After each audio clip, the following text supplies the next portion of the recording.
여러분, 요한계시록을 볼 때 늘 그런 느낌을 가지게 됩니다. 이 책은 제목을 좀 잘못 달았다. 예수 그리스도의 계시라고 말해야 할 텐데 우리가 요한계시록이라고 이름을 붙였다는 그런 생각을 지울 수가 없습니다. 우리 한번 요한계시록 1장 1절과 2절을 좀 읽어보도록 하겠습니다. 요한계시록 1장 1절과 2절에 우리가 잘 아는 말씀처럼 이렇게 기록되어 있습니다. 예수 그리스도의 계시라. 이는 하나님이 그에게 주사 반드시 속히 될 일을 그 종들에게 보이시려고 그 천사를 그 종 요한에게 보내어 지시하신 것이라. 요한은 하나님의 말씀과 예수 그리스도의 증거, 곧 자기의 본 것을 다 증거하였느니라 그랬습니다. 여기에 분명히 처음에 말씀하기를 예수 그리스도의 계시라, 그렇게 말씀을 시작합니다. 이것은 예수님께서 우리에게 속히 될 일을 보여주시기 위해서 천사에게 말씀하시고 천사가 사도 요한에게 보여주신 그런 계시를 받아 적은 것입니다. 여러분, 요한이 반모섬에 있을 때에 정말 그가 볼 때는 앞으로 속히 될 일들을 계속해서 계시 가운데 본 것이 아니겠습니까? 에베소, 서모나, 버가모, 사데, 두아디라, 빌랄벨비아, 라오디게아, 또 첫째, 둘째, 셋째, 넷째, 다섯째, 여섯째 인들과 나팔들, 그것은 계속적으로 일련의 사건들을 계시 가운데 보는데 정말 속히 될 일을 보여주신 것이고 장차 될 일을 보여주신 것임에 틀림이 없지 않습니까? 그런데 우리가 잘 알다시피 이 사도 요한이 로마 교황의 잘못을 기탄 없이 이야기하고 설교했을 때 너무나 화가 난 그런 로마 황제가 그를 불러다가 사람들 만조백관들이 다 보는 앞에서 막 좀 뜨거운 형물을 통해서 고통을 주면서 죽이게 하기 위해서 큰 가마솥에 이 불을 이제 아주 뜨겁게 덮이게 하고 거기에 기름을 넣었습니다. 잔뜩 기름을 넣었어요. 그리고 그 속에 집어넣어 던졌습니다. 정말 소리를 지르고 비명을 지르고 아프면서 거기서 녹아 죽을 줄 알았는데 시원하게 목욕을 하는 것입니다. 아, 시원하다. 전혀 피부가 타지도 아니하고 전혀 찡그른 상도 없이 아무런 고통도 없이 그 속에서 조용히 있는 것입니다. 그때 갑자기 미워하던 마음이 두려움으로 돌변했을 것입니다. 너무나 두려워서 떨면서 빨리 죄수를 내 앞에서 데려가라. 그래서 할 수 없이 정말 그 로마의 상원 하원들이 보이지 않는 곳, 로마의 황제가 다시는 볼 수 없는 것, 저쪽에 정말 이 헬라 지방에 있는 이태리에서 지나서 저쪽으로 헬라 지방에 붙어 있는 그 고린도에 오히려 가까이 있는 그 반모 섬에 유배를 보낸 것입니다. 거기에서 이제 계시를 받은 사도 요한은 우리에게 정말 놀라운, 우리가 없어서는 안 될, 우리 기독교에서 반드시 이것을 알고 이해해야 오류와 위험과 함정을 통과할 수 있는 놀라운 그런 계시의 말씀을 우리에게 주신 것입니다. 이것은 예수 그리스도의 계시입니다. 그런데 이 성경에서 어린 양이라는 표현을 가장 많이 쓴 저자는 당연히 바로 이 사도 요한입니다. 여러분 아시죠? 이 예수님을 어린 양이라고 불러서 표현한 그 말씀은 바로 이 성경에서 그런 표현을 가장 많이 쓴 분은 바로 사도 요한이옵시다. 특히 요한계시록에서 그렇습니다. 요한계시록은 물론 성소에서 시작해서 성소로 끝나는 얘기죠.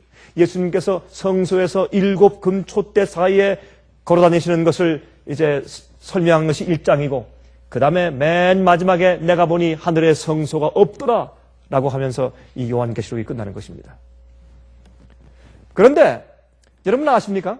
성경에서 어린 양이라는, 예수님을 상징하는 이 어린 양이라는 단어가 제일 먼저 사용된 것이 어디입니까?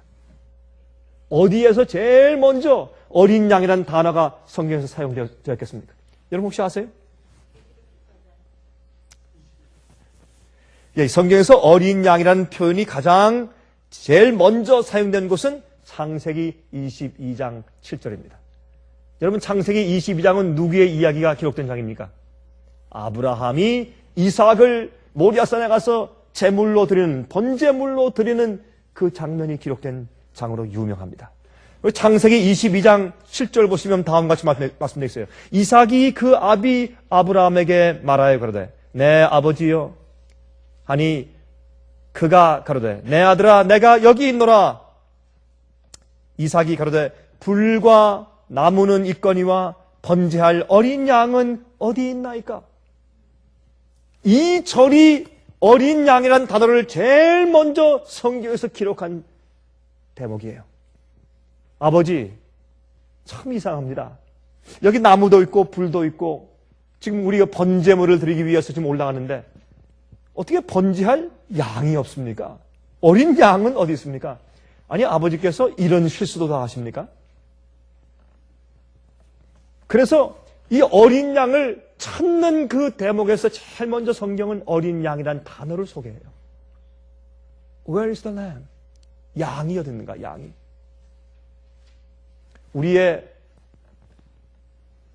죽음을 대신할 어린 양, 우리의 죄를 대속할 어린 양, 그 어린 양의 죽음 때문에 우리가 다시 살 수 있는 기회를 가질 그 어린 양, 그 어린 양이 어디 있는가? 그 어린 양이 어디 있습니까? 그런 대목으로 성경의 어린 양이라는 단어가 시작이 됩니다. 그때 이 아브라함의 답변이 참 우리 가슴 깊이 와서 닿죠. 제가 늘상 이 말씀은 이제 설명할 때 또 세미나를 할 때 또 개인적으로 성경을 가르칠 때 꽤 많이 얘기해온 그런 말씀인데 여기에 창세기 22장에 있는 이 아들과 아버지의 대화 가운데서 한 가지 외국말로 번역이 안 되는 그런 대목이 있다고 제가 몇 번 말씀드렸습니다. 그것은 히브리 말 가운데 있는 그 말인데 이 말은 영어나 한국말이나 중국말이나 어느 나라 말로 또는 헬라어로도 번역이 불가능한 그런 말인데 그것은 깊은 한숨을 짓는 장면입니다. 아들이 아버지에게 묻습니다. 아버지, 불도 있고 나무도 있는데 우리가 번제할 어린 양이 어디 있습니까? 할 때 참 가슴이 메어지는 이 아버지가 좀 머뭇거립니다. 속에서 눈물이 올라오는 것을 참았겠죠? 좀 목이 메이고 침을 삼키고 좀 참고 가만히 좀 있다가 침을 삼키고 난 다음에 울음을 삼킨 다음에 복받치는 그런 그 감정을 삼킨 다음에 아들아, 야훼 이레, 여호와께서 준비하실 것이다. 하나님이 준비하실 것이다. 어린 양을. 그렇게 말하는 그 장면은 우리 마음 가운데 깊은 감동을 주죠. 하나님께서는 친구가 필요했습니다.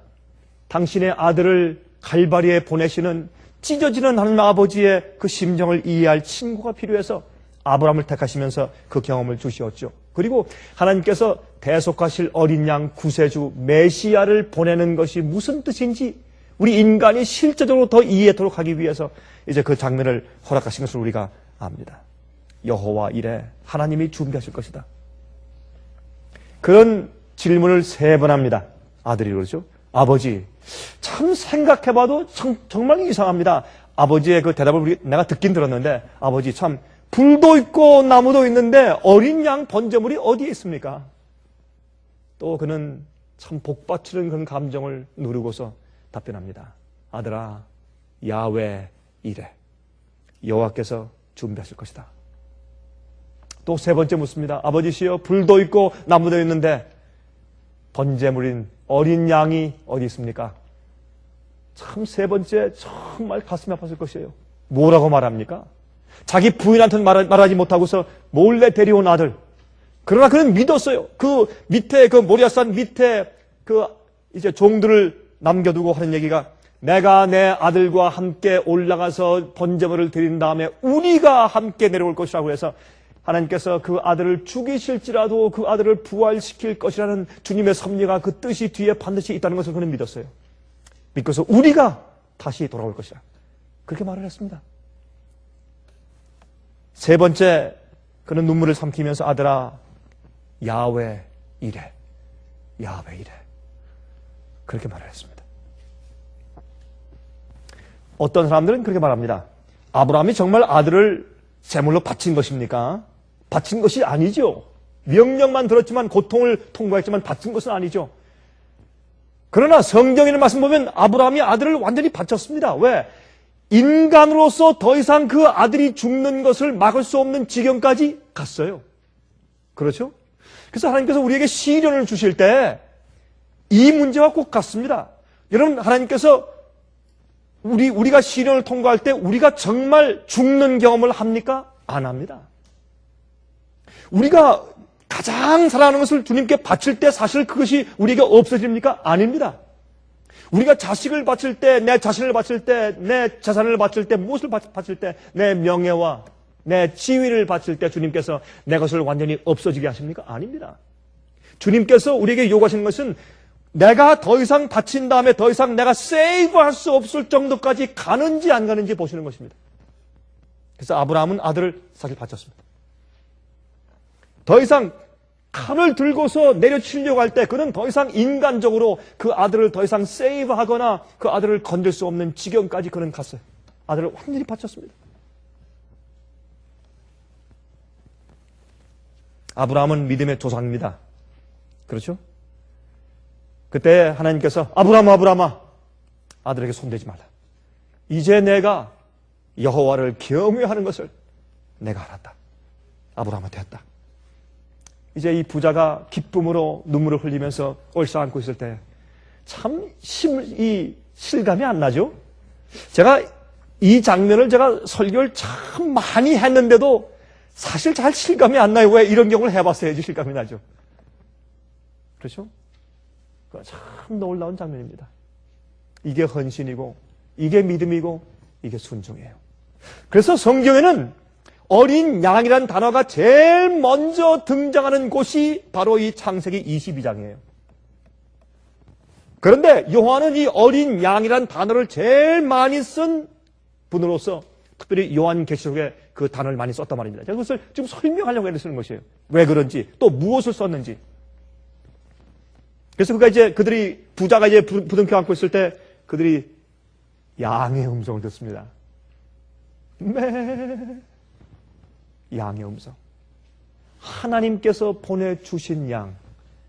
가시떨기에 뿔이 걸려있는 양. 어쩔 수 없이 붙잡힐 수밖에 없게 그런 운명에 처해 있는 양. 하나님께서 갈바리에 보내신 예수님을 상징하는 얼마나 아름다운 것입니까? 그 양이 가시떨기나무에 걸려 있어요. 그때 이 아버지와 아들이 기쁘게 가서 어떻게 해요? 당장 아들이 죽으려고 했는데 하나님께서 보내주신 야훼 이레인 어린 양 때문에 아들이 살아요. 우리도 어린 양 때문에 지금 죄의 대가를 치르지 않냐고 살아요. 그 어린 양 때문에 아버지께서 대신 보내신 야훼 이레이신 어린 양 때문에 우리가 살아요.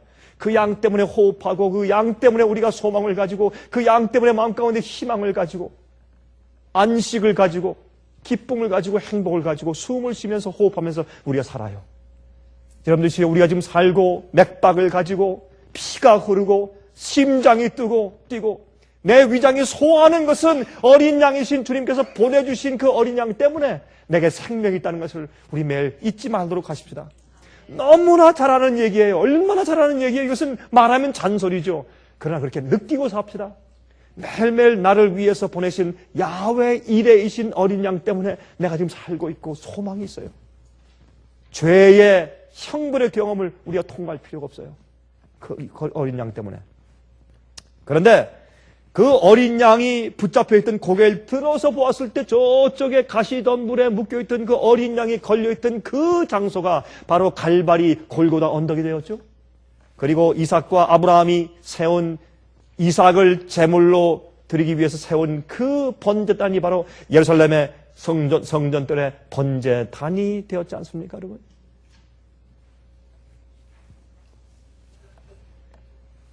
그래서 그때부터 바로 이 창세기 22장 7절에 있는 그 질문부터 시작해서 이스라엘 백성들은 나중에 또 예수께서 오셨을 당시에 유대 사람들까지 계속해서 무슨 질문을 해왔습니까?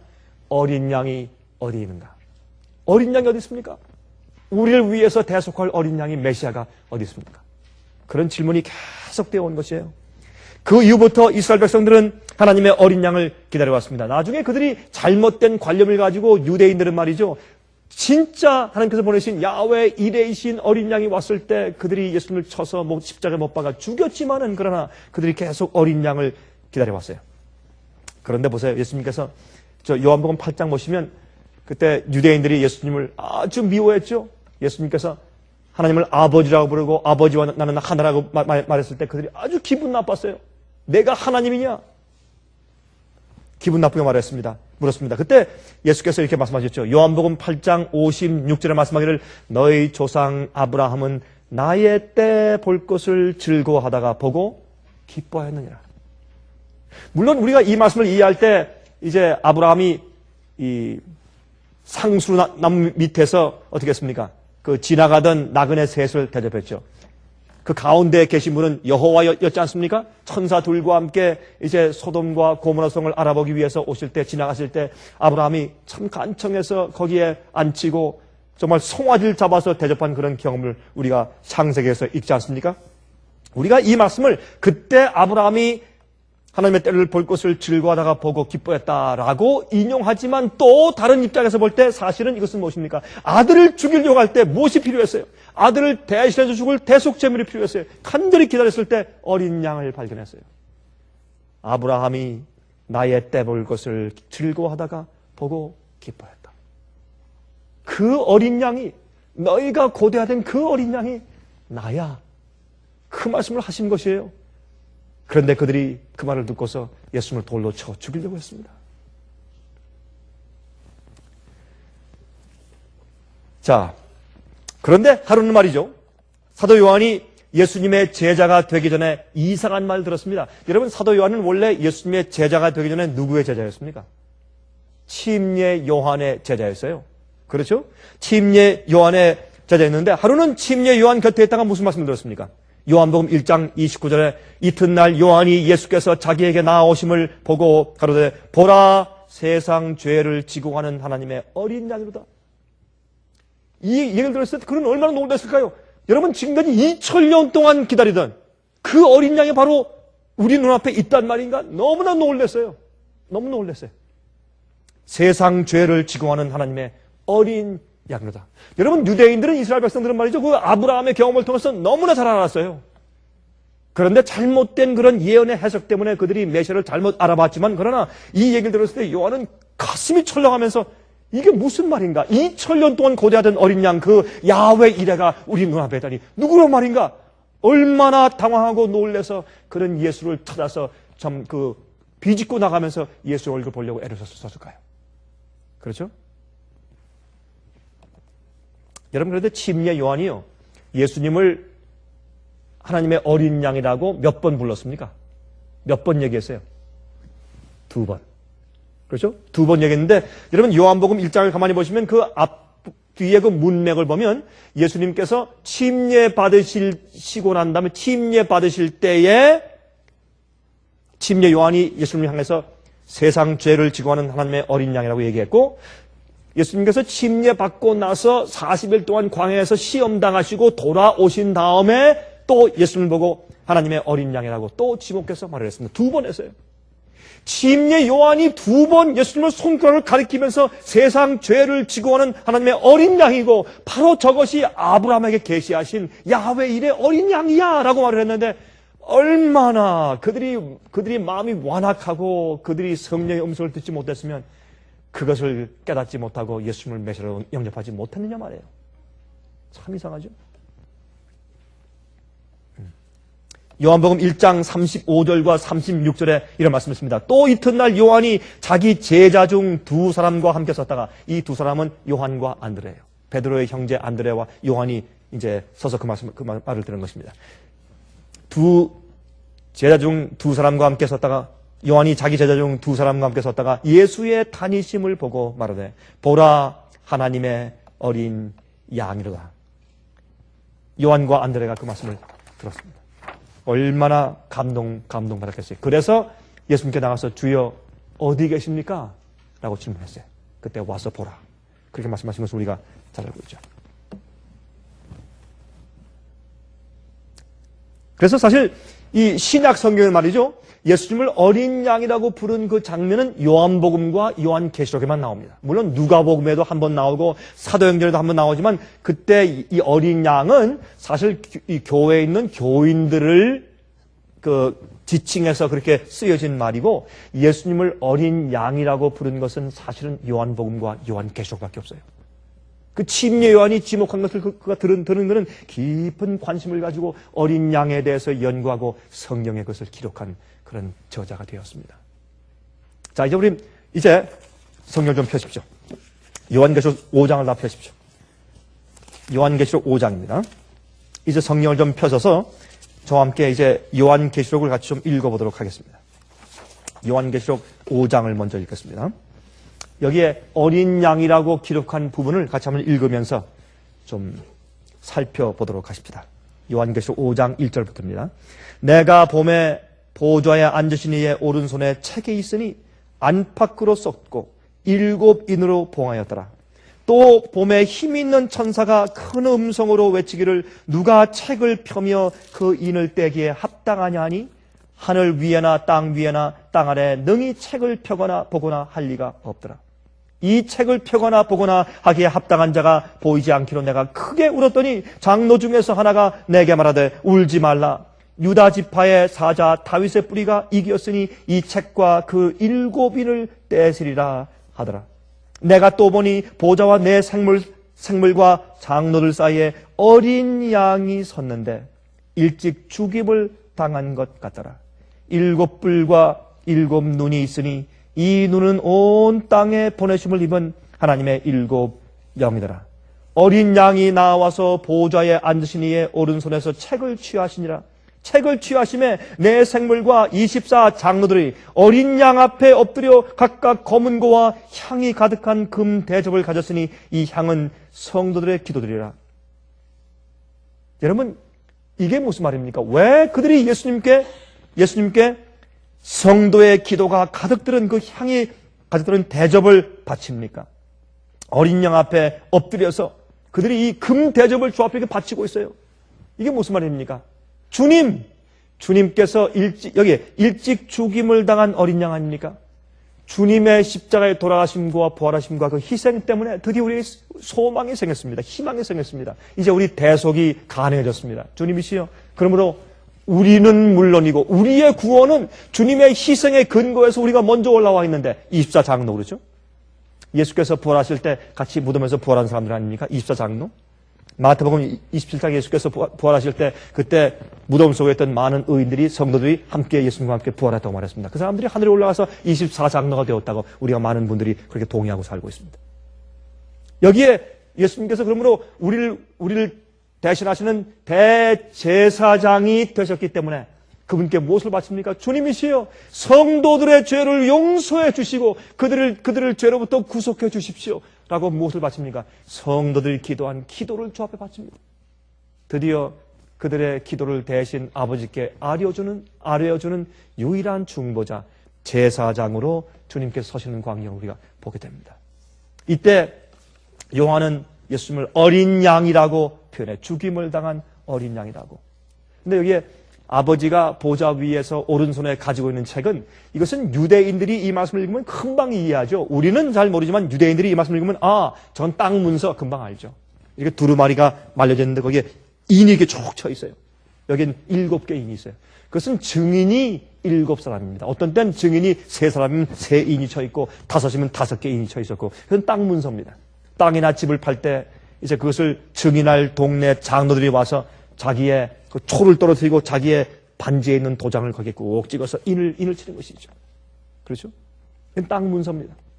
그러므로 우리의 죄 때문에 이 땅을 우리가 마귀에게 팔아버린 그것을 주님께서 도로 사주시는 죄를 용서하시고 대속하시기 때문에 어린 양이 우리 죄를 용서하시고 대신 이 땅을 도로 사주시는 그 역사가 있는 것을 우리 이해할 수 있습니다. 그래서 여기에 어린 양이라는 그런 단어를 써요. 사도 요한이. 자, 9절부터 새 노래를 노래하여 가로되. 여기는 일찍이 없던 일이에요. 그렇죠? 이건 과거에 우주에 전혀 없던 일이 벌어지기 때문에 새로운 노래를 노래합니다. 가로되 책을 가지시고 그 인봉을 떼기에 합당하시도다. 일찍 죽임을 당하사 각 족속과 방언과 백성과 나라 가운데서 사람들을 피로 사서 하나님께 드리시고 저희로 우리 하나님 앞에서 나라와 제사장을 삼으셨으니 저희가 땅에서 왕노릇하리로다 하더라. 내가 또 보고 들음에 보좌와 생물들과 장로들을 둘러선 많은 천사의 음성이 있으니 그 수가 만만이요 천천이라 큰 음성으로 가로되 죽임을 당하신 어린 양이 능력과 부와 지혜와 힘과 존귀와 영광과 찬송을 받으시기에 합당하도다. 이제 온 우주에서 하나님께서 예수님께서 어린 양이 존귀와 영광과 찬송을 영원히 받으시기에 합당하다 하는 찬송을 부르기 시작합니다.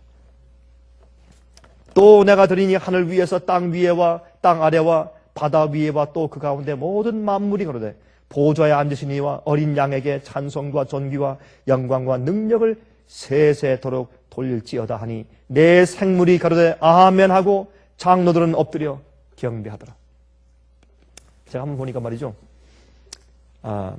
이번에 우리가 뉴욕에서 집회할 때 한 분이 와서 이제 저와 함께 이제 그 식사를 하면서 대화를 해보니까 그분이 클래식 기타를 치는 분이에요. 전 이제 또 그분이 이 CD를 주워서 한번 들어봤더니 참 아름답게 정말 잘 쳐요. 그런데 제가 이 한 사람을 제가 보았는데 그 사람은 제가 한 번인지 제가 무슨 비디오인지 제가 모르겠어요. 하여튼 어떤 비디오에서 봤는데 어떤 사람은 하여튼 손에 만져지는 무슨 이런 깡통 같은 것이나 철물이나 무슨 선만 있으면 그것을 음악을 해요. 참 신기해요. 하여튼 손에 닿는 대로 뭔만 있으면 그걸 조작하고 다 해가지고 이게 똥똥똥 뚫으면서 그것을 도레미파솔라시도 이렇게 음계를 만들어가지고 음악을 해요. 깡통이든 밥그릇이든 그 다음에 또 뭐 물잔이든 유리물 글라스든 하여튼 뭔 손에 잡히면 또 무슨 실 같은 하여튼 튼튼한 실만 있으면 손에 잡히면 그것을 전부 다 멜로디로 튜닝해가지고 노래를 해요. 연주를 해요. 제가 참 신기하게 보았습니다. 그런데 여기 성경에 보니까 누가 찬송을 한다고요? 어린 양을 찬송하는데 누가 찬송한다고요? 만물이. 예? 내 생물이 찬송하면 거기에 24장로가 화답을 하고 14만 4천이 찬송하면 천천만만 천사가 화답을 하고 그러면 또 온 구원받은 모든 성도가 화답할 것이고 나중에 누가요? 모든 미물까지 해, 달, 별들, 은하계들이 돌아가면서 온 만물이 찬송을 하는데 어떻게 해요? 어린 양에게 영광과 찬송이 영원토록 올려갈지어다. 그분은 영광과 존귀와 찬송을 받으시기에 합당하다. 여러분, 이 우주의 가장 적은 입자가 무엇이냐? 그것 때문에 우리는 상관이 없죠. 그게 무슨, 입자가 어떻든지 우리가 무슨 상관이 있어요? 보이지도 않는데. 그런데 이 과학자들, 특별히 물리학자들인 것은 굉장한 학파끼리의 이 투쟁이에요. 논쟁이고. 그것 하나 가지고 논문을 쓴 사람이 하도 많기 때문에. 그런데, 최근에 꽤 사람들한테 인정받는 이 물리학적인 논문이 뭐냐면, 이 우주에서 가장 작은 입자가 이 dot, 점이 아니라 선이라는 거예요, 선. 이렇게 string, 선이에요. 그러니까 긴 이렇게 된 선들이 가장 적은 입자지 동그랗고 하나의 딱 점 같은 그런 것이 아니라는 겁니다. 근데 재밌는 것은 아인슈타인 박사도 그런 얘기를 했어요. 이것은 입자가 아니라 선이다, 스트링이다. 그런데 재밌는 것은 이 우주가 말이죠. 이 우주의 모든 것은 바이브레이트 한데, 떤데 이렇게 다 떨리기 때문에 그래서 다 진동하고 살아서 움직인다는 겁니다. 주님께서 창조하신 것은 뭐든지 움직여요. 무기물도 가만히 보면 사실 움직이게 주님께서 창조하신 것 같아요. 전부 다 모든 것이 전부 다 선처럼 돼가지고 다 떠나는 겁니다. 이렇게. 그래서 우리가 기타를 칠 때 아니면 바이올린을 할 때 첼로를 할 때 어떻게 합니까? 징 하면 어떻게 해요? 손이 떨리면서 소리를 내요. 그래서 온 우주가 사실은 노래할 수가 있는 겁니다. 만물이 찬송한다. 지구가 돌 때 움직이는 것은 소리를 내요. 그렇죠? 비행기가 할 때 소리 나요. 그래서 비행기가 사실 말이죠. 비행기를 갖다 그렇게 하기 어렵지만은 육중한 비행기가 지나가게 하고 또 적은 경비행기가 지나가면 도레미파 솔라시도가 날 수가 있어요. 움직이는 것은 소리를 내니까. 그래서 만물이 앞으로 소리를 낼 것이에요. 하나님께서 창조하신 이 만물은 말이죠. 참 아름다운 조화를 가지고 있어요. 우리 이 얘기는 오래 할 수 없지만 이제 그런 여기 말씀을 여기 하고 있습니다. 그 다음에 여러분 요한계시록 13장에 가서 보면 또 어떤 말씀이 나오냐면 요한계시록 13장을 가서 보세요. 요한계시록 13장을 보시면 13장 8절 죽임을 당한 어린 양의 생명책의 창세 이후로 농병되지 못하고 이 땅에 사는 자들은 다 짐승에게 경배하리라. 자기가 하나님의 말씀과 요구대로 전적으로 바치고 굴복하여 번제를 드릴 때, 번제는 무엇입니까? 여러분 레위기 1장에 번제 얘기가 나오죠. 번제는 성소 봉사 제도를 설명할 때 제일 먼저 레위기에서 1장에 등장하는 것이 번제의 경험이에요. 번제는 그 제물을 갖다가 어떻게 합니까? 그 머리 위에 죄를 고한 다음에 그 번제물을 그 양이나 염소를 죽이지 않습니까? 그리고 가죽을 벗깁니다. 그것은 우리의 더러운 누더기 같은 우리의 의 옷을 벗는다는 것을 의미하죠. 예수 그리스도의 의 옷을 입고 싶다는 우리의 믿음을 표현하는 것입니다. 그 다음에 배를 째지 않습니까? 위에서 아래로 짠 다음에 그것을 버립니다. 그래서 내 속에 주님이시여 내가 죄를 고백했지만 아직도 내 생애와 내 마음 가운데 숨겨져 있는 죄가 혹시 있으면 그것까지 주님 가져가십시오. 내가 죄를 더 이상 내가 가져있기를 원치 않습니다, 주여. 그것이 번제입니다. 주님, 내가 주 앞에 굴복하지 않은 어떤 것이 있습니까? 어떤 의도가 있습니까? 어떤 소원이 있습니까? 어떤 세상에 어떤 것들이 있습니까? 주님, 다 가져가십시오. 내 배를 쭉 짠 다음에 그것을 벌린 다음에 그 속에 있는 모든 오장육부 전부 다 잘라서 냅니다. 내 생애 가운데 있는 모든 부분들을 주 앞에 전부 다 바치는 의미 아니겠습니까? 그 다음에 그것을 물에 씻습니다. 물은 성령을 상징하고 또한 진리를 상징합니다. 그러니까 주님의 진리, 성령의 역사와 주님의 진리의 말씀에 근거해서 그 말씀대로 내 생을 개혁하는 것입니다. 거기에 내 생에 잘못된 것을 다 씻어버리는 것입니다. 그리고 전부 다 토막을 내서 그 번제물을 순서대로 번제단 위에 놓고서 불에 태우는 것입니다. 그것이 번제입니다.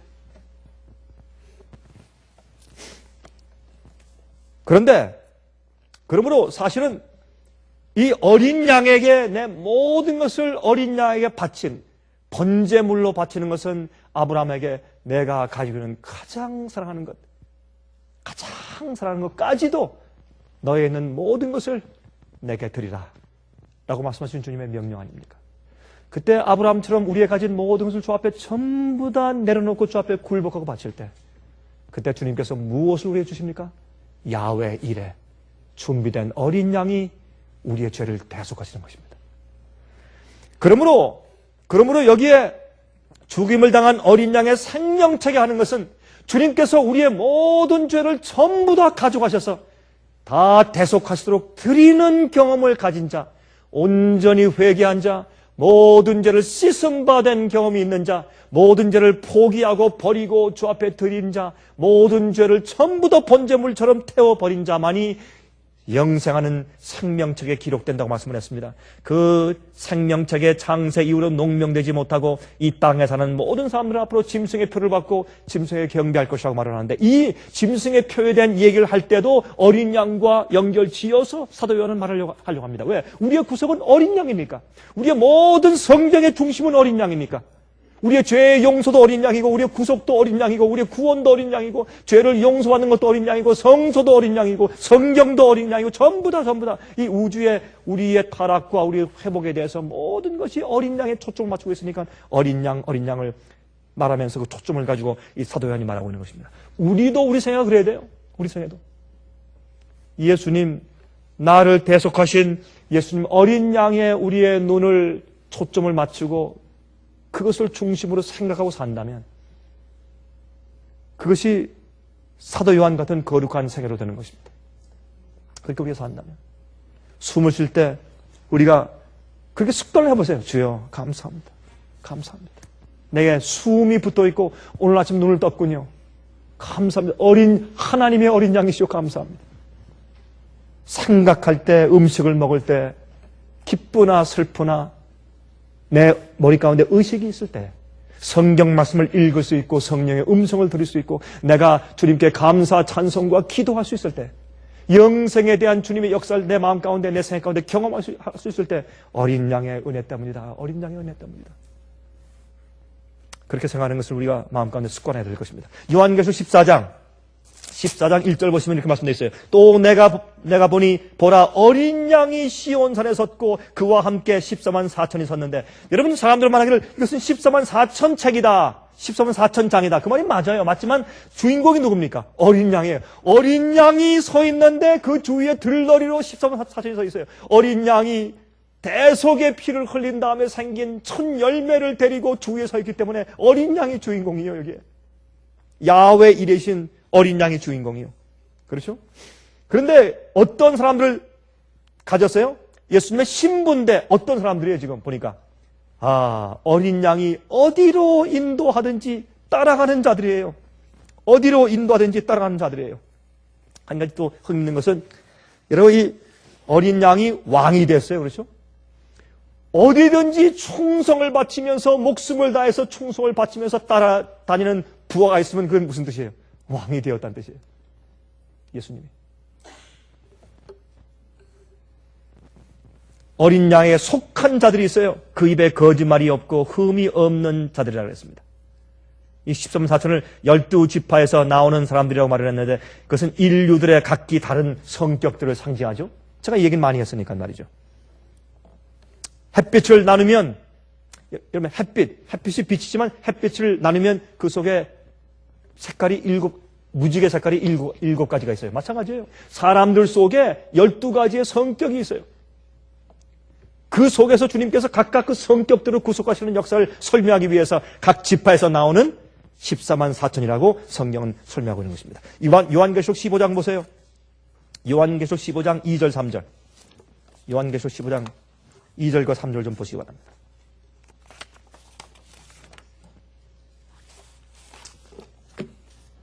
또 내가 보니 불이 섞인 유리 바다 같은 것이 있고, 짐승과 그의 우상과 그의 이름의 수를 이기고 벗어난 자들이 유리 바닷가에 서서 하나님의 검은 고를 가지고 하나님의 종 모세의 노래, 어린 양의 노래를 불러 가로되, 주 하나님 곧 전능하신 이시여 하시는 일이 크고 기하시도다. 만국의 왕이시여 주의 길이 의롭고 참되시도다. 그랬습니다. 여기 어린 양의 노래를 불러요. 구속하신 어린 양의 노래. 모세의 노래와 어린 양의 노래라고 해서 14만 4천이 부르는 새 노래를 설명하죠. 그것은 구속의 노래예요. 사면 초가일 때, 홍해가 앞에 놓여 있을 때 주님께서 기적적으로 그들을 마른 땅처럼 건너게 하신 그 기가 막힌 장면을 가르신 하나님의 역사. 그것이 예수 그리스도의 구원의 역사죠. 그것은 매일매일 우리 생에서 시련에서 구원하시는 주님의 역사. 정말로 꽉 막혀서 더 이상 오갈 데 없게 죄의 기질과 죄의 속성과 죄의 유혹의 함정에 빠져서 어쩔 수 없이 소리 지르는 오라나는 곤고한 삶이로다. 누가 나를 이 사망의 몸에서 건져낼 것인가? 그때 예수님께서 성령의 법으로 생명의 법으로 우리를 건져내시는 그 역사하신 어린 양의 노래, 그 노래를 부르는 사람들이라고 설명을 해요. 또 요한계시록 17장 보세요. 17장 13절과 14절에 어떻게 말씀합니까? 요한계시록 17장 13절과 14절 보세요. 이렇게 말했어요. 저희가 한 뜻을 가지고 자기의 능력과 권세를 짐승에게 주더라. 근데 이 마지막에 전쟁하는 이 장면에서 그 예언을 하면서, 계시에 대한 예언을 하면서 뭐라고 말합니까? 어린 양이란 말을 또 써요. 그렇죠? 어린 양이란 말은 전쟁에 쓸 수 없는 얘기예요. 그런데 이 모든 이 요한계시록의 마지막 사건들을 요한계시록에서 좀 표현하면서 사도 요한이 자꾸 어린 양 하는 것은, 장군 미가엘 그렇게 말하지 않고 어린 양 하는 것은 뭐냐면, 우리가 승리하는 것도 누구 때문에? 어린 양 때문에. 우리가 죄에서 용서받는 것도 누구 때문에? 어린 양 때문에. 우리가 대속의 경험을 하는 것도 어린 양 때문에. 우리가 시련에서 용기를 얻고 희망을 가지고 우리가 거기서 풀려나는 것도 어린 양 때문에. 어린 양 때문에. 그 말씀을 강조하고 있어요. 저희가 어린 양으로 더불어 싸우려니와 이 세상 나라 연합 세력이 앞으로, 그렇죠? 연합 세력이 지금 주님의 성도와 함께 싸우는데, 사실은 누구와 함께 싸운다? 어린 양과 함께 싸운다. 어린 양으로 더불어 싸우려니와 어린 양은 만주의 주시요 만왕의 왕이심으로 저희를 이기실 터이요 또 그와 함께 있는 자를 곧 부르심을 입고 빼내심을 얻고 진실한 자들은 이길 것이라. 어린 양에게 속한 자들은 이긴다. 그렇게 이제 말씀을 합니다. 그렇죠? 자, 19장 보십시다. 요한계시록 19장 7절부터 9절. 나중에 주님께서 어린 양으로서의 대속의 역사를 통해서 피로 씻고 구원하시고 성화케 하셔서 준비하신 당신의 교회에 대해서 이제 찬송이 나오는데 이렇게 말합니다. 우리가 즐거워하고 크게 기뻐하여 그에게 영광을 돌리세. 어린 양의 혼인 기약이 이르렀고 그 아내가 예비하였으니 그에게 허락하사 빛나고 깨끗한 세마포를 입게 하셨은즉 이 세마포는 성도들의 옳은 행실이라. 그들의 의로운 행실이라, 의로운 품성이라. 그렇게 말을 했어요. 어린 양의 혼인 기약이 이르렀다. 그렇게 설명합니다. 계시록 21장 1절부터 5절 보십시다. 이렇게 말씀드렸어요. 또 내가 새 하늘과 새 땅을 보니 처음 하늘과 처음 땅이 없어졌고 바다도 다시 있지 않더라.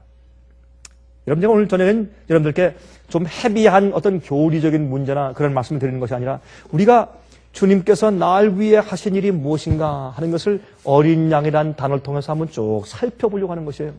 그런데 보세요. 참 우리가 말이죠. 다 아는 얘기지만 그 말씀과 단어가 우리 가슴 속에 깊이 박혀야 돼요. 아, 정말 그러하다. 어린 양 때문에, 여호와 일의 어린 양 때문에 그런 감격과 감사가 우리 마음에 정말 구구절들이 넘쳐야, 구구절들이 우리 마음 가운데 사무쳐야, 그래야 우리가 진실로 하나님께 감사하는 마음을 가질 수 있고 영적인 생애가 깊어집니다. 여기에 그러므로 여기 보세요. 새 하늘과 새 땅을 보니 처음 하늘과 처음 땅이 없어졌고 바다도 없더라. 여러분, 여기 있는 말씀을 읽으시면 어떤 생각이 나요? 여러분, 성경절 가운데 어떤 성경절이 여기 떠오릅니까? 여기 계시록 21장 1절 보시면 무슨 성경절이 우리 마음에 떠올라요? 창세기 1장 1절 아닙니까? 태초 하나님이 하늘과 땅을 창조하시니라 아니에요? 그렇죠? 천지를 창조하시니라. 하늘과 땅을 창조했어요. 그렇죠? 그때는 이 땅이 저주가 없었어요. 죄가 없었어요. 아름다웠어요. 완전한 연합과 완전한 조화와 완전한 평화와 아름다움과 즐거움이 있었어요. 완전한 그런 행복이 있었어요. 그런데 6천년 동안 지난 다음에 이 지구가 엉망이 되었습니다. 지금 얼마 전에 중국에서 뭘 쏘았습니까? 그들이 이제 지구 주위에 떠다니는 그 버려진 옛날 인공위성들, 쓰레기들, 인간들이 말이죠. 지금 땅만 더럽힌 것이 아니라 하늘도 더럽혔어요. 하늘도. 하도 많이 쏘아 올려가지고 실패한 것들, 또 잘못한 것들, 또 다 그냥 또 더 이상 쓰지 않는 잡동사니 쓰레기가 지금 이 지구 주위를 계속 돌고 있어요. 근데 여기 보니까 하나님께서 새 하늘과 새 땅을 창조하세요. 더 이상 쓰레기도 없고 더 이상 박토도 아니고 정말 아름다운 땅과 하늘을 주님께서 새로 창조하세요. 새 하늘과 새 땅을 보니 처음 하늘과 처음 땅이 없어요. 또 바다가 없어요. 여러분, 이 바다가 없다는 것은 우리가 두 가지를 이해할 수 있는데 하나는 뭐냐면 노아 홍수 때 그 당시에 산은 뭐 지금처럼 가파르게 큰 산은 아니었겠지만 그래도 그 당시에 있던 산 가운데 아라라산에 제일 높은 고지가 있었던 그 아라라산도 덮을 정도로 물이 창일했으니까 그렇게 큰 물이 지구를 가득 채우면서 그냥 큰 바람에 그냥 회용도를 쳤으니까 얼마나 굉장한 그런 일이었어요. 그렇죠?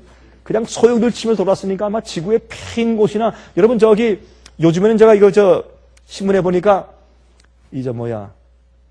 이제부터 그랜 캐년에 구경 가는 사람들은 실제로 그랜 캐년을 이렇게 내려다 볼 수 있는 그런 유리로 된 그런 길을 만들었다 그러죠? 그렇죠? 유리로. 이제 두껍게, 그래서 이제 자동차가 지나가도 깨지지 않을 정도로 아주 두꺼운 유리로 다 볼 수 있게 사람들이 지나갈 수 있도록 그렇게 만들었다는 얘기를 제가 신문에서 제가 기사를 보았습니다. 옛날 그 그랜 캐년 같은 걸 주님께서 만드신 것이 아니죠. 그렇죠? 이 큰 물이 잡아 돌면서 그 엄청난 황폐를 놓았어요. 아마 노아가 정말 창이란 물이 쓴 다음에 나중에 남아서 그 방주에서 나왔을 때 그는 깜짝 놀랐을 거예요. 그렇게 아름다운 땅을 보았다가 그 땅을 보고 그는 얼마나 마음 가운데 통곡했겠습니까? 야, 여기서 어떻게 살까 도대체? 그러나 여기 계시 가운데 보니까 내가 새 하늘과 새 땅을 보니 누구 때문에? 어린 양 때문에. 어린 양이 잃어버린 낙원을 회복해 주시는 것을 강조하기 위해서 어린 양을 이렇게 계속해서 이렇게 말을 해나가요. 어린 양 때문에. 그래서 우리가 사실은 영원토록 존귀와 영광과 찬송을 받으시기에 합당합니다라고 하나님의 어린 양의 앞으로 찬송을 드릴 것이. 또 내가 보매 거룩한 성 새 예루살렘이 하나님께로부터 하늘에서 내려오니 그 예비한 것이 신부가 남편을 위하여 단장한 것 같더라. 내가 들으니 보좌에서 큰 음성이 나서 가로되 보라 하나님의 장막이 사람들과 함께 있음에 하나님이 저희와 함께 거하시리니 저희는 하나님의 백성이 되고 하나님은 친히 저희와 함께 계셔서 모든 눈물을 그 눈에서 씻기심에 다시 무엇이 없고 사망이 없고 애통하는 것이나 곡하는 것이나 아픈 것이 다시 있지 아니하리니 처음 것들이 다 지나갔음이라. 보좌에 앉으시니가 말씀하시되 보라 내가 만물을 새롭게 하노라 하시고 또 가라사대 이 말은 신실하고 참되니 기록하라 하시고 또 내게 말씀하시되 이루었다 나는 알파와 오메가요 처음과 나중이라 내가 생명수 샘물로 목마른 자들에게 값없이 주리니 이기는 자는 이것을 유업으로 얻으리라 그랬습니다. 자, 좀 우리 하나 좀 볼까요? 여러분 죽음이 더 이상 없다 그랬죠? 죽음이 없다. 근데 이 앞에 보면 하나님께서 우리와 함께 장막을 치신다. 하나님께서 우리와 함께 거하신다. 여러분 히브리 말로 거한다라는 그 단어가 무슨 단어인지 혹시 여러분 기억하세요? 제가 한번 몇 번 말씀드린 적이 있는데 우리가 잘 아는 히브리 말 가운데 하나예요. 거한다. 그런 게 히브리 말로 무슨 말이에요? 혹시 기억하시는 분 있습니까? 쉐키나. 쉐키나라는 말은 이 거한다는 말에서 파생된 말이에요.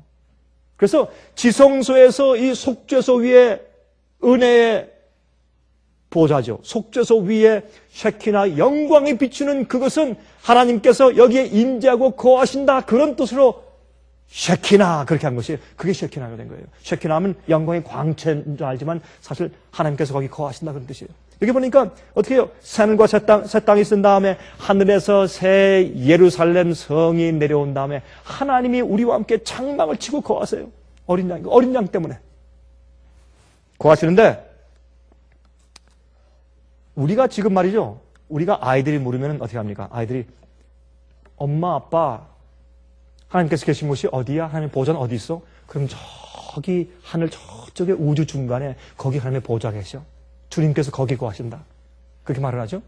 나중에 천년기 이후에 우주인들이 말할 때 하나님의 보좌가 어디 계시지? 우주의 중심이 어디 있지? 저기 지구에. 여러분 한번 생각해 보세요. 얼마나 놀라운 일인가. 어린 양 때문에. 우리가 예수 그리스도의 대속과 희생에 대해서 어린 양 되신 예수님 대신 가시떨기 나무에 뿔이 걸려셨던 것으로 상징된 어린 양 때문에 내가 어떤 축복과 어떤 은혜와 어떤 구원을 받고 있는지 우리가 너무나 감사함이 적어요. 정말 너무나 감사함이 적어요. 어린 양. 그래서 이 요한계시록 기록할 때 어린 양 때문에 그렇게 강조를 하는 것으로 저는 느껴집니다. 제가 계속 이 말씀을 읽으면서 요한계시록에서 어린 양이신. 여러분 우리가 여기 보면 모든 눈물을 그 눈에서 씻기심에 다시 사망이 없고 애통하는 것이나 곡하는 것이나 아픈 것이 다시 없다. 이것들은 죽음이 없기 때문에 딸려오는 것이죠. 죽음이 없으면 그렇죠. 죽음이 없다 그게 무슨 말이에요? 죽음이 없으면 두려움도 없고 슬픔도 없고 스트레스도 없고 그렇죠? 죽음이 없으면 더 이상 아무런 피곤함이 없어요. 죽음이 없다면 두려울 것도 없고 또 이 성경에 보니까 밤이 없어요. 왜요? 어린 양이 빛 되시니까 어린 양이 햇빛이니까 밤이 없어요. 그래서 가끔 전 그런 생각을 해봅니다. 사람이 죽지 않고 밤이 없으면 그 많은 시간 동안 우리가 무슨 일을 할까? 무엇을 할까? 참 여러분 상상해 보십시오. 얼마나 놀라운 그런 시간들을 우리가 경험하게 될 것인지.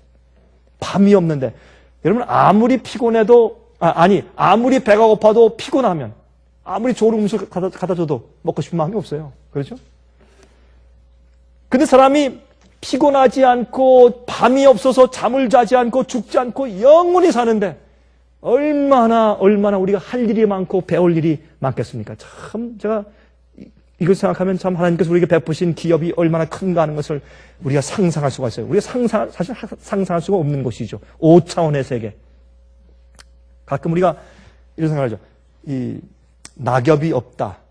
꽃잎이 지지 않는다. 그러면 우리가 꽃을 꺾어가지고 방에 갖다 두었을 때 그 꽃은 어떻게 될까? 계속 영원히 그 꽃이 살까 안 살까? 우리가 상상이 안 돼요. 우리가 하늘에 올라가서 주님께서 우리가 도무지 이해할 수 없는 놀라운 것을 준비해 놓은 것을 우리가 그때 가서 이해하게 될 것입니다. 아, 얼마나 놀라울까?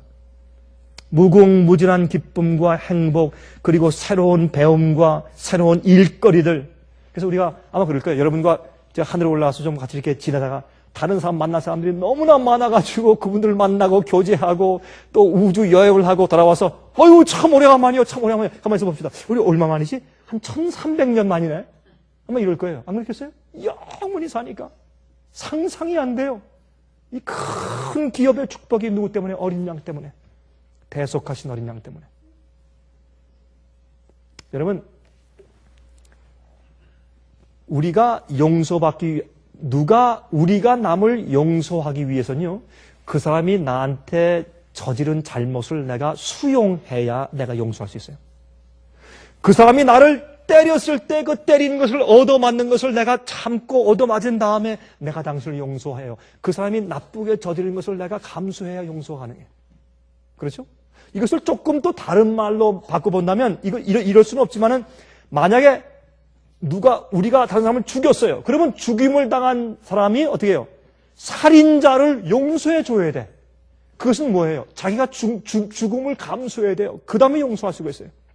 그래서 또 이 용서는 말이죠. 이 세상을 창조하시고 사람을 만드시고 법을 만드신 하나님께서 그 죄의 책임을 대신 지셔야 합니다. 천사가 할 수 없어요. 하나님, 여호와만 할 수 있어요. 그래서 예수님을 여호와 하나님과 동등된 분으로 말하지 않는 것은 그것은 큰 오류요. 하나님이 예수님을 낳았다 하는 것은 시편 2장에 있는 무슨 얘기예요? 그것은 하나님께서 이 땅에 어린 양으로 대속의 죽음으로 주신 다음에 그 다음에 내가 너를 낳았다 그랬어요. 예수님이 그래서 죽는 경험을 하신 다음에 예수님께서 어린 양을 되시고 하나님의 아들 되셨다는 표현이 있는 것이에요. 그 전엔 아버지와 본체고 동등하다고 성경은 설명해요. 근데 이렇게 하지 않고 예수님 마치 언젠가 나은 분이라고 그렇게 생각을 한다면 그러면 예수님께서 언젠가 존재하지 않은 때가 과거에 있었단 말이에요. 그러면 큰일 나요. 여러분 성경을 말해요. 예수님께서는 영원한 아버지요. 여호와 하나님이에요. 예수께서 말씀하기를 에고 에이미 나는 나야. 나는 여호와라고 분명히 요한복음 8장에 말씀했어요. 유대인들에게 설명하실 때. 그러므로 여호와 창조주 시작도 없고 끝이 없는 여호와가 인간이 되어서 자기를 비워서 무엇을 비워서 성수는 뭐예요? 무소부재성과 전지하심과 전능하심 세 가지를 전부 다 비워놓고 인간이 되어서 오셔서 인간의 경험을 하신 다음에 인간이 저지른 모든 죄를 다 주님께서 끌어안아야 돼요. 그리고 죄의 책감을 대신 경험하셔야 돼요. 그것이 몸으로 죄를 지시는 경험이에요. 그 경험을 한 분만이 어린 양이고 그래서 그 어린 양을 대속주기 때문에 자꾸 어린 양이라고 자꾸 설명하는데 그 예수께서 그렇게 하신 경험이 없으면 우리 생애 가운데 아무런 소망이 없어요. 제가 오늘입니까? 어제입니까? 어제입니까? 벌써 어제입니까? 제가 이제 이 TV 방송을 위해서 제가 준비하는 제가 말씀을 나누다가 제가 그런 얘기를 했어요. 예수님께서는 2번 십자가를 지시기로 결심하셨죠. 하늘에서 그렇게 하기식으로 결심하시고 이 땅에 오셔서 12살 때 저 양이 죽음으로 우리가 용서받는 건 아닌데 저 양에 대해서 생각하실 때 성령께서 제일 처음 6월절 양을 보신 예수님 마음 가운데 감동하셨죠. 예수님께서 마음 가운데 감동하신 다음에 아버지시여 나를 이런 몸을 예비하시고 그 몸속에 나를 보내셨군요. 아버지시여 내가 저 양의 운명을 가지고 이 세상 사람들의 죄를 내가 지겠습니다 라고 12살 때 결심했어요. 예수님 십자가를 2번 지셨어요. 어떤 의미에서? 십자가의 그늘 밑에서 하셨어요. 그래서 창세 이후로 십자가에서 어떤 창세 이후로 죽임을 당하신 어린 양이라고 성경은 설명해요.